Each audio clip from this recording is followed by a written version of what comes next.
দেশের আর বিভিন্ন স্থানে রাসেল ভাইপার সাপের উপস্থিতি এবং ছড়িয়ে পড়ার খবর উত্তেজনকভাবে বাড়ছে, যা সাধারণ মানুষের মধ্যে আতঙ্ক তৈরি করেছে। তবে সঠিক সময়ে চিকিৎসা পেলে এই সাপে কামড়ে মৃত্যু হয় না বলে জানিয়েছে বিদ্যা বিশেষজ্ঞ। তারা বলেছে এই মুহূর্তে আতঙ্ক ছড়ানোর চেয়ে সতর্ক ও সচেতন থাকা জরুরি। পাশাপাশি হাসপাতালে সাপে কামড়ের ওষুধ অ্যান্টিভেনম প্রাপ্তি নিশ্চিত করতে বলেছেন। বেশ কয়েক বছর ধরে দেশের বিভিন্ন অঞ্চলে, বিশেষ করে গ্রামীণ ও কৃষিনির্ভর চর এলাকায় রাসেল ভাইপার সাপের উপস্থিতি লক্ষ্য করা যাচ্ছিল। তবে সাম্প্রতিক এই উপস্থিতি বেশি চোখে পড়েছে। পদ্মা নদীর তীরবর্তী বিভিন্ন জেলায় এটি দেখা যাচ্ছে এবং মানুষকে দংশনের ঘটনাও ঘটছে। তাই এখন এই সাপ নিয়ে আলোচনা আতঙ্ক দুইটাই সৃষ্টি করছে। স্বাস্থ্য অধিদপ্তর অসংক্রামক রোগ নিয়ন্ত্রণ কর্মসূচি প্রকল্প ভ্যানম রিসার্চ সেন্টার তথ্য বলেছেন, বর্তমান দেশে প্রায় ২৭টি জেলায় রাসেল ভাইপার সাপ আছে।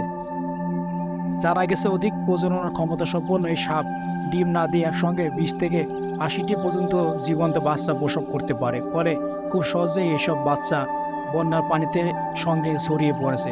পরবর্তী পূর্ণবয়স্ক হলে আবার বংশ বিস্তার করছে।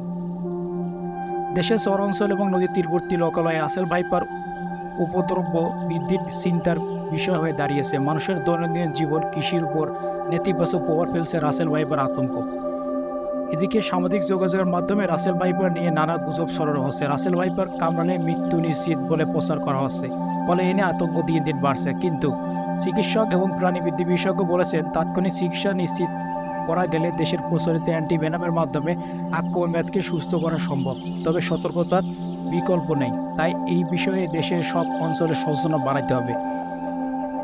একই সঙ্গে জেলা, উপজেলা এমনকি ইউনিয়ন পর্যায়ে স্বাস্থ্য কেন্দ্রগুলোতে অ্যান্টিভেনম টিকা প্রাপ্তি নিশ্চিত করার পরামর্শ দিয়েছেন তারা।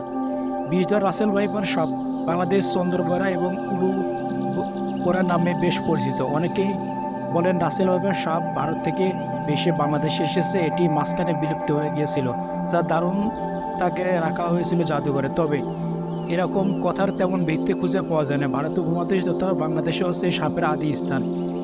এছাড়াও দেশের বেসরকারি সংস্থা deep ecology and snake conservation foundation বলেছেন, দেশে রাসেলস ভাইপার থেকেও বিষধর সাপ রয়েছে। সবচেয়ে বিষধর সাপ হিসেবে রাসেলস ভাইস নাম প্রচার করা হলেও কেউটির সাপ রাসেলস ভাইপারের চেয়ে বেশি বিষাক্ত। ইতিহাস থেকে জানা যায় রাসেলস ভাইপার বা সুন্দরবন আমাদের উপমহাদেশে সর্বপ্রথম শনাক্ত করা হয় ১৯৯৭ সালে। জর্জ শ অ্যান্ড ফ্রেডরিক করিডোর লোডার ১৯৯৭ সালে চন্দ্রবন সাপ নথিভুক্ত করেন।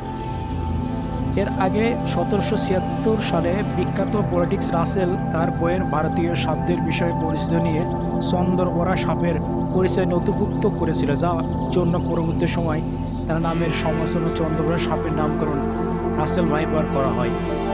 Deep ecology and snake conservation foundation program manager Subrata Sarkar পোস্টার জানান, ২০১৮ সাল পর্যন্ত দেশের অন্তত ১৭টি জেলায় রাসেল ভাইপার অস্তিত্ব পাওয়া গিয়েছিল।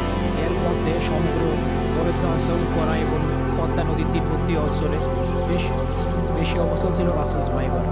এছাড়াও যে সময় দিনাজপুর, রংপুর, বগুড়া, চাঁপাইনবাবগঞ্জ, রাজশাহী, যশোর, সাতক্ষীরা, খুলনা, বাগেরহাট, চট্টগ্রাম, কুষ্টিয়া, টাঙ্গাইল, মানিকগঞ্জ রাসেল ভাইপার সাগর উপস্থিতি দেখা যায়।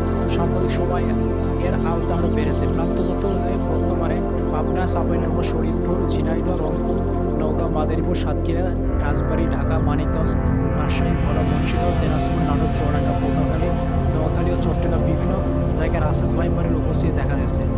সুব্রত সরকার বলেন, রাসেলস ভাইপার বহিরাগত কোনো সাপ নয়। আদিকাল থেকে বাংলাদেশের পদ্মা নদী অঞ্চলের ঘাসবন সমৃদ্ধ চরাঞ্চলে উপস্থিত ছিল। বর্তমান সময়ে অধিক চাষাবাদের জন্য নির্বিচারে বৃক্ষ নিধন, বনভূমি ও চরের প্রাকৃতিক প্রাণী আবাস নষ্ট করা, গণহারে রাসেলস ভাইপার সাপের প্রকৃতি শিকারী প্রাণী যেমন শিয়াল, বেজি, চিল, বাজ, খাটাস, বনবিড়াল, পেঁচা হত্যার কারণে পরিবেশে মারাত্মক বিপর্যস্ত দেখা যায়। রাসেলস ভাইপার সাপের বিষের উপাদান এনজাইম টিস্যুর মাধ্যমে দ্রুত বিস্তার নিশ্চিত করে। আরেকটি উপাদান ফসফোলিপিড মেমব্রেন ধ্বংস করে এবং হেমোলাইসেন্স সৃষ্টি করে, যা রক্তের কোষের ক্ষতি করে। অন্য একটি উপাদান প্রোটিনেজ, দেহের প্রোটিন ভেঙে ফেলে, যা টিস্যু ধ্বংস এবং রক্ত জমাট বাঁধার ক্ষমতা হ্রাস করে। এছাড়াও রাসেল ভাইপার সাপের বিষে থাকে হেমোটক্সিন, যা রক্তের জমাট বাঁধার প্রক্রিয়াকে ব্যাহত করে। এটি রক্ত জমাট বাঁধার ক্ষমতা নষ্ট করে অভ্যন্তরীণ রক্তপাত সৃষ্টি করে। বিষে থাকা কিছু উপাদান কিডনির ক্ষতি করে, যা দংশনের পর থেকে সময় বাড়ার সাথে সাথে কিডনি ফেলিওরের দিকে নিয়ে যেতে পারে। রাসেলস সাপের বিষ রক্তে জমাট বাঁধার পথকে ব্যাহত করে, ফলে শরীরে বিভিন্ন জায়গায় রক্ত জমাট বাঁধা কিংবা অতিরিক্ত রক্তপাতের সৃষ্টি করতে পারে। কিছু ক্ষেত্রে স্বল্পমাত্রার নিউরোটক্সিন এর প্রভাবে আক্রান্ত ব্যক্তির স্নায়বিক সমস্যা তৈরি হতে পারে। এছাড়া মানবদের রাসেলস ভাইপার সাপের বিষের প্রভাবে আক্রান্ত ব্যক্তি সাপে কামড়ের জায়গায় তীব্র ব্যথা অনুভব করে এবং সেই জায়গা ফোলা দেখা যায়।